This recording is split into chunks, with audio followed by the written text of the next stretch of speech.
Shalom saudara, selamat hari Minggu. Voice of Pentecost hari ini akan membahas mengenai prophetic preaching atau khotbah profetik. Khotbah profetik adalah khotbah yang disampaikan dalam hadirat, pengurapan, dan kuasa Roh Kudus agar kita dapat melakukan kehendak Tuhan di zaman now.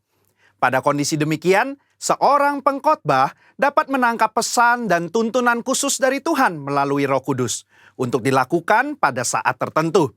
Dengan demikian, ada 3 unsur minimal yang harus dipenuhi dalam khotbah profetik. Pertama, hadirat, pengurapan, dan kuasa Roh Kudus. Khotbah profetik bukanlah khotbah asal-asalan tanpa arah, tujuan, dan dasar yang tidak jelas. Seorang hamba Tuhan yang berada dalam hadirat, pengurapan, dan kuasa Roh Kudus dimungkinkan untuk menangkap pesan profetik dari Tuhan untuk diperkatakan kepada umatnya. Seseorang yang mungkin bukan dari golongan Pentakosta dan tidak mempercayai bahwa karunia-karunia Roh Kudus masih ada di zaman sekarang ini, mungkin tidak sependapat dengan konsep khotbah profetik ini. Akan tetapi, hal itu tidak menjadi alasan seseorang untuk menghakimi bahwa praktek spiritualitas Pentakosta ini adalah hal yang salah dan tidak biblikal. Kedua, petunjuk atau arahan Tuhan. Di dalam Kisah Para Rasul 1 ayat 2, dikatakan bahwa sampai pada hari ia terangkat, sebelum itu ia telah memberi perintahnya oleh Roh Kudus kepada rasul-rasul yang dipilihnya. Ini merupakan gambaran bahwa insan Pentakosta juga dapat menerima perintah dan tuntunan Tuhan melalui Roh Kudus. Dalam ayat ini tidak dikatakan bahwa Tuhan Yesus memberi perintah kepada murid-murid melalui firman Tuhan yang tertulis, melainkan melalui Roh Kudus.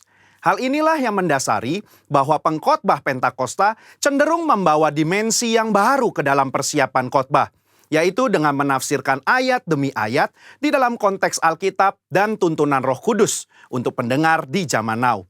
Yang ketiga, kehendak Tuhan pada zaman now. Ciri khas dari khotbah profetik adalah bagaimana memaknai firman Tuhan yang tertulis menjadi tuntunan roh kepada jemaatnya di setiap zaman. Kita percaya firman Tuhan berlaku dan aplikatif dalam setiap kondisi dan situasi. Nah, hal ini membutuhkan kepekaan dalam mendengarkan suara Roh Kudus atas apa yang Tuhan sedang katakan. Sebagai contoh, di dalam 2 Samuel 5 ayat 17-25, Daud sedang berperang dengan orang Filistin. Sebelum Daud maju berperang, dia bertanya kepada Tuhan untuk strateginya. Dan Tuhan menjawab, majulah. Maka Daud maju dan memukul kalah di tahap pertama. Lalu beberapa ayat setelahnya, orang Filistin mau melawan lagi. Dan apa kata Tuhan? Sekarang kata Tuhan, bukan majulah, melainkan janganlah maju, tetapi buatlah gerakan lingkaran sampai ke belakang mereka. Inilah yang dikatakan orang Pentakosta ketika kita menekankan khotbah profetik yang mengikuti tuntunan roh. Kalau Daud tidak bertanya dan mendengarkan Tuhan pada serangan yang kedua, bisa jadi dia kalah karena berasumsi strategi Tuhan sama dengan yang pertama. Umat Tuhan di zaman now juga harus peka dan dengar-dengaran dengan suara roh. Apa yang menjadi tuntunannya hari demi hari dan minggu demi minggu. Sehubungan dengan pembahasan ketiga unsur khotbah profetik di atas, maka pesan Tuhan dalam khotbah profetik terkait menengking badai dan masuk dalam persembunyian bukanlah sebuah inkonsistensi maupun khotbah plin-plan yang membuat jemaat bingung, melainkan pesan Tuhan yang progresif terkait dengan apa yang menjadi kehendak Tuhan yang harus disampaikan kepada jemaat untuk dilakukan. Alkitab juga memberikan contoh yang sangat kuat tentang khotbah profetik, di mana para rasul mencari solusi atas sebuah masalah dengan tuntunan Roh Kudus, firman Tuhan, dan komunitas orang percaya saat itu. Di dalam Kisah Para Rasul 15, di sana sedang terjadi masalah di gereja mula-mula, di mana orang non-Yahudi diminta untuk disunat dan mengikuti hukum Musa. Apa yang para pemimpin lakukan di dalam memutuskan hal tersebut?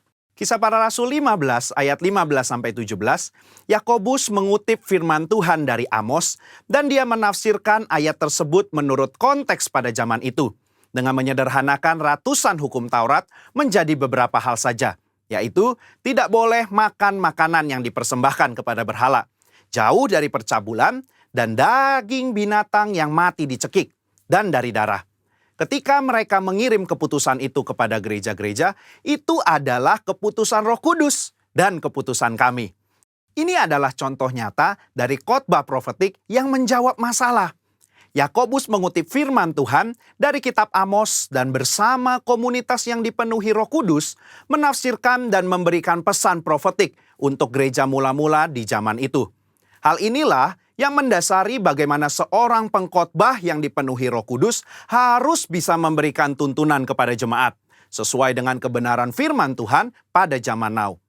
Kesimpulannya, khotbah profetik merupakan khotbah yang dihasilkan dari pengkhotbah yang berada dalam hadirat, pengurapan, dan kuasa Roh Kudus, di mana kondisi tersebut memungkinkan seorang pengkhotbah untuk mendapatkan tuntunan, arahan, dan pesan khusus dari Tuhan melalui Roh Kudus. Sebagai insan Pentakosta, kita juga menerima dan merindukan khotbah-khotbah yang profetik di seluruh komunitas kudus dimanapun kita berada. Pesan profetik ini memungkinkan seseorang untuk menangkap dan melakukan apa yang menjadi kehendak dan tuntunan Tuhan pada zaman di mana ia hidup. Sehingga dengan penuh keyakinan kita menjalani kehidupan yang berkemenangan bersama Tuhan. Amin.